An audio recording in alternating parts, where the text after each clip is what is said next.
15 अप्रैल 1912 के दिन जब अचानक दुनिया का सबसे बड़ा जहाज डूब गया, संसार इस घटना को देखकर स्तंभ रह गया। टाइटैनिक दुर्घटना इस दुनिया की सबसे बड़ी शांतिकालीन दुर्घटनाओं में से एक थी, जिसमें हजारों लोगों ने अपनी जान गंवाई। इस वीडियो में आप टाइटैनिक से जुड़ी हुई कुछ 30 बातें ऐसी जानेंगे जो शायद आपको हैरानी में डाल दें। नंबर 1, टाइटैनिक दुर्घटना छापने वाले शुरुआती न्यूज़पेपर ने ये गलत न्यूज़ छाप दी थी कि टाइटैनिक दुर्घटना में किसी की भी जान नहीं गई है और सभी को बचा लिया गया है।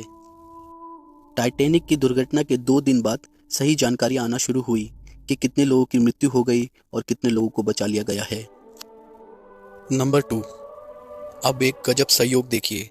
टाइटैनिक डूबने से 14 साल पहले 1898 को मॉर्गन रॉबर्टसन नामक एक राइटर ने एक नोवेल लिखा था। उसका नाम the futility the rack of the Titan था। ये कहानी एक बड़े से जहाज के ऊपर थी जिसका नाम टाइटन था, जो एक आइसबर्ग से टकराने के बाद नॉर्थ अटलांटिक में डूब जाता है। ये एक काल्पनिक कहानी 1912 में हुए टाइटैनिक हादसे से बहुत मिलती जुलती है। और इतना ही नहीं, काल्पनिक वाला टाइटन और रियल लाइफ वाला टाइटैनिक दोनों ही अप्रैल के महीने में डूबे और दोनों ही नॉर्थ अटलांटिक ओशन में डूबे और दोनों में हजारों यात्रियों को बचाने के लिए पर्याप्त मात्रा में लाइफ बोट नहीं थी। नंबर 3, 10 अप्रैल 1912 को टाइटैनिक अपनी पहली यात्रा के लिए रवाना हुआ। वो इंग्लैंड के साउथहैम्पटन से न्यूयॉर्क के लिए जा रहा था। ये जहाज एक आइसबर्ग से टकरा गया। आइसबर्ग से टकराने के बाद टाइटैनिक को डूबने में 2 घंटे 40 मिनट का टाइम लगा और 15 अप्रैल 2:20 पर टाइटैनिक पूरी तरह से समुद्र के सरफेस से गायब हो गया। नंबर 4, टाइटैनिक के डूबने के कई सालों बाद तक ये माना जाता था कि टाइटैनिक संपूर्ण रूप से समुद्र में डूब गया है, लेकिन कई साल बाद जब टाइटैनिक का मलबा मिला तब पता चला कि टाइटैनिक डूबने से पहले 2 हिस्सों में पूरी तरह से टूट गया था। नंबर 5, जब टाइटैनिक डूबने के बाद कई पैसेंजर और क्रू मेंबर भी पानी में डूब गए तो उस वक्त पानी का टेम्परेचर 2 डिग्री सेल्सियस था, यानी फ्रीजिंग पॉइंट से भी कम। एकदम से इतने ठंडे पानी में उतरने से कार्डियक अरेस्ट और कोल्ड इनकैंटिपेशन की वजह से बस कुछ ही मिनटों में इंसान की मौत हो जाती है। इसी वजह से वह सभी यात्री 15 से 30 मिनट में मर गए होंगे। समुद्र में तैर रहे सिर्फ 5 लोगों को ही लाइफ बोट के जरिए बचाया गया था। नंबर 6, चार्ल्स जॉगिंग नामक एक व्यक्ति जो कि जहाज पर एक चीज ब्रेकर थे, वह फ्रीजिंग वाटर में 2 घंटे तक तैरते रहे जब तक उनको रेस्क्यू नहीं कर लिया गया। इसके लिए उन्होंने अपनी विस्की का धन्यवाद दिया। दरअसल डूबने से पहले उन्होंने काफ़ी मात्रा में विस्की पी रखी थी। नंबर 7, टाइटैनिक से आइसबर्ग नजर आने के 37 सेकंड के अंदर ही टाइटैनिक उससे जा टकराया। ये कहा जाता है कि 30 सेकंड पहले अगर आइसबर्ग दिखाई दे जाता तो हादसे को टाला जा सकता था। 37 सेकंड के अंदर ही जहाज को मोड़ने की कोशिश की गई और उसे मोड़ भी दिया गया, लेकिन इतना टकराव से बचने के लिए काफ़ी नहीं था। नंबर 8, जब टाइटैनिक डूबा तो उस पर 2224 यात्री और क्रू मेंबर सवार थे, जिनमें से सिर्फ 710 लोगों को ही बचाया गया। करीब 1514 लोगों ने उस हादसे में अपनी जान गंवाई और उनमें से सिर्फ 340 लोगों के ही शव मिले। बचे हुए लोगों को ढूंढा नहीं जा सका। नंबर 9, टाइटैनिक के डूबने के कुछ समय बाद ही टाइटैनिक की खोज शुरू हो गई थी। 1985 में 12,500 फीट नीचे टाइटैनिक के मलबे पाए गए, लेकिन जहाज का मलबा मिलने में 73 साल लगे। नंबर 10, टाइटैनिक उस जमाने में मानव द्वारा बनाया गया लार्जेस्ट मूवेबल ऑब्जेक्ट था। इसकी कुल लंबाई 882 फीट 9 इंच थी। 31 मई 1911 को जब इसे लॉन्च किया गया तो 1 लाख लोगों की भीड़ इसको देखने के लिए जमा हुई थी। नंबर 11, उस जमाने में टाइटैनिक जहाज 7.5 मिलियन US डॉलर की लागत से बना था और आज टाइटैनिक जहाज बनाया जाए तो 200 मिलियन डॉलर धनराशि खर्च होगी। नंबर 12, जैसा कि मैंने बताया कि आज टाइटैनिक जहाज बनाने में 200 मिलियन डॉलर लगेंगे, लेकिन अब देखिए 1997 में जो जेम्स कैमरन की टाइटैनिक मूवी आई थी, उस मूवी ने कुल 2.2 बिलियन डॉलर की कमाई की थी। इतने पैसे 11 नए टाइटैनिक जहाज बनाने के लिए काफ़ी हैं। नंबर 13, टाइटैनिक के ऊपर पहली मूवी टाइटैनिक के डूबने के 29 दिन बाद ही बन गई थी। 15 अप्रैल 1912 को टाइटैनिक डूब गया और 14 मई 1912 को टाइटैनिक पर एक मूवी भी रिलीज कर दी गई और मूवी का नाम सेव्ड फ्रॉम द टाइटैनिक था। ये मूवी एक साइलेंट मूवी थी। ये फिल्म एक अमेरिकन एक्ट्रेस डोरथी गिब्सन पर बनाई गई थी, जो टाइटैनिक हादसे की एक सर्वाइवर थी। दिलचस्प बात यह है कि फिल्म में डोरथी गिब्सन ने अपना किरदार खुद ही निभाया था। नंबर 14, टाइटैनिक को 34 लाइफ बोट कैरी करने के लिए बनाया गया था, लेकिन महज उस पर सिर्फ 20 ही लाइफ बोट मौजूद थी। लेकिन 20 लाइफ बोट से 1100 से ज़्यादा लोगों को बचाया जा सकता था, लेकिन लाइफ बोट के जरिए सिर्फ 710 लोगों को ही बचाया जा सका। पहली लाइफ बोट में 35 यात्रियों के लिए जगह थी, लेकिन उसमें सिर्फ 28 लोगों को बिठाकर रवाना कर दिया गया। नंबर 15, जब एक दूसरी शिप RMS कारपेथियो द्वारा टाइटैनिक के सर्वाइवर को न्यूयॉर्क पहुंचाया गया, तो वहां उनसे मिलने के लिए 40,000 लोग वहां पर खड़े थे।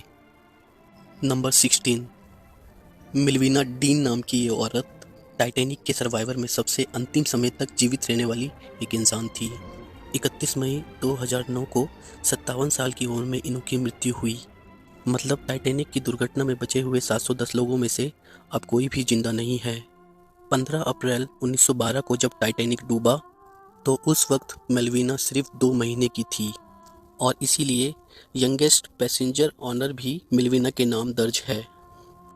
नंबर 17, अमेरिकन बिजनेसमैन बेंजामिन गुगनहाइम ने अपनी मौत का सामना पूरी दबंग स्टाइल में किया था।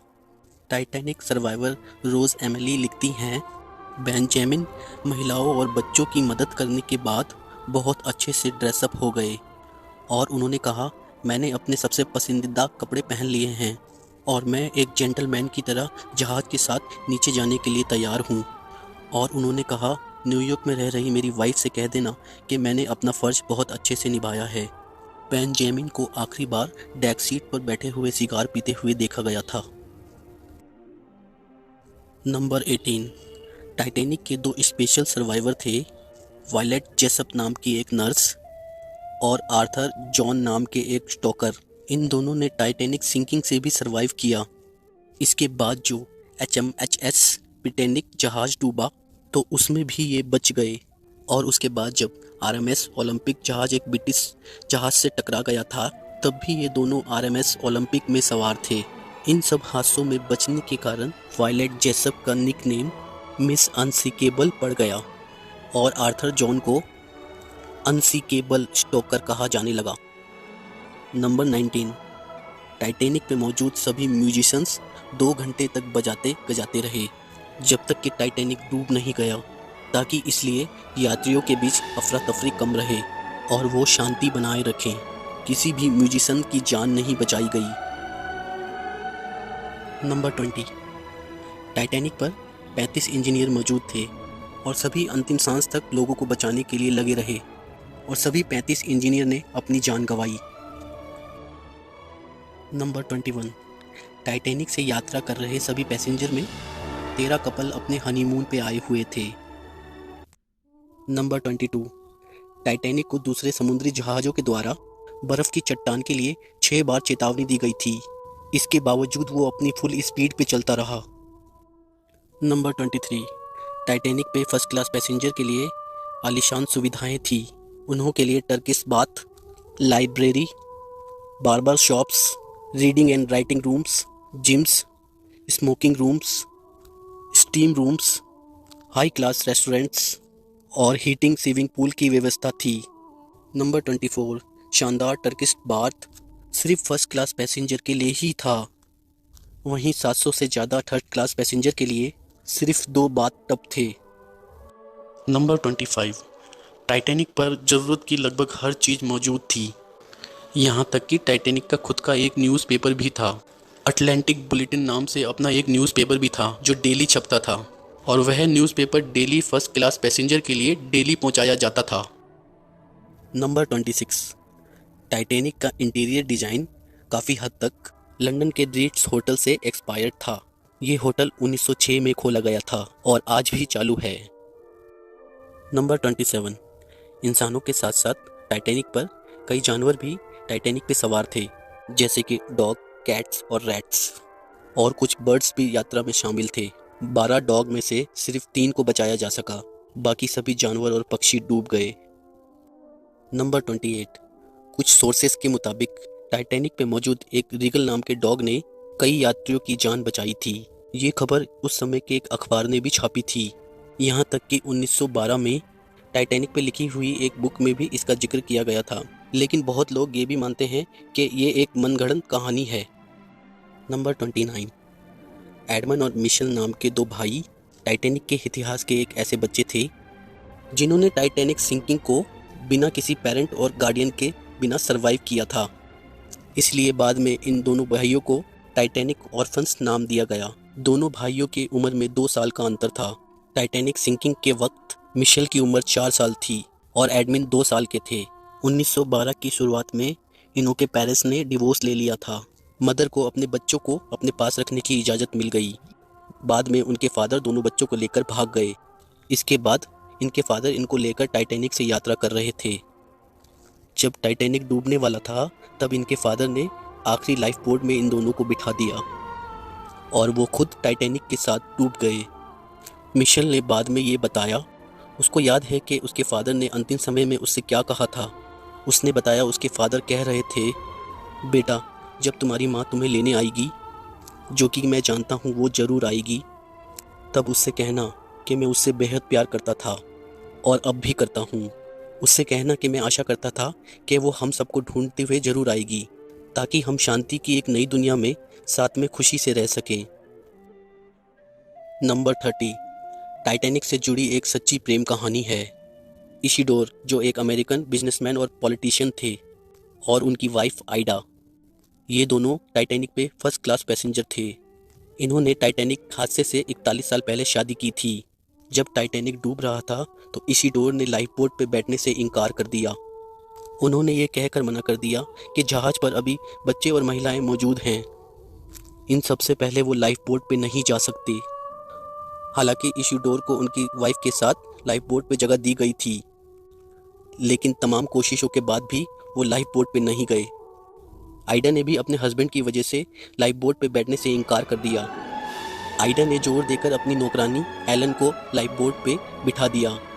आइडा ने अपना फर वाला कोट एलन को दे दिया और उससे कहा, इसे ले जाओ, मुझे इसकी कोई ज़रूरत नहीं है। आइडा ने कहा, मैं अपने पति से अलग नहीं हो सकती। अगर हम साथ जिए हैं तो साथ मरेंगे भी। आइडा और इशिडोर को आखिरी बार टाइटैनिक पे गले मिलते हुए देखा गया था। आई विटनेस उस दृश्य को याद करते हुए बताते हैं, वो पल मोहब्बत और विश्वास का सबसे विलक्षण नज़ारा था।